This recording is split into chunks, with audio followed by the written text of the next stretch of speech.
تو ہماری پروٹیکشن شیطان سے اللہ رب العزت کے ذکر کے ذریعے سے. وَيَرْضَ الرحمن، اور ذکر سے رحمان خوش ہوتے ہیں.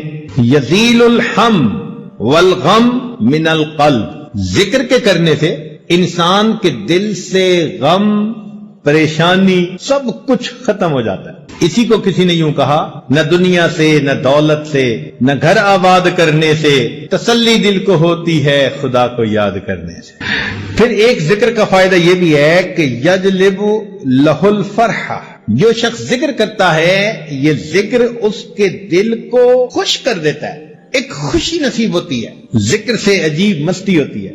جائیے کس واسطے اے درد میں خانے کے بیچ، جائیے کس واسطے اے درد میں خانے کے بیچ، کچھ عجب مستی ہے اپنے دل کے پیمانے کے بیچ.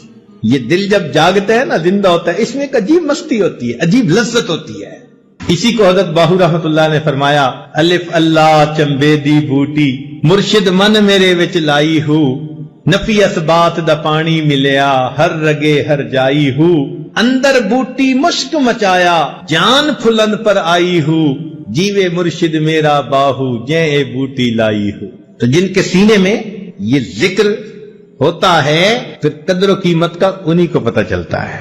ایک فائدہ ذکر کا یہ ہے، ینور القلب والوجہ، انسان کا دل بھی منور ہوتا ہے، انسان کا چہرہ بھی منور ہوتا ہے. یہ عجیب بات ہے.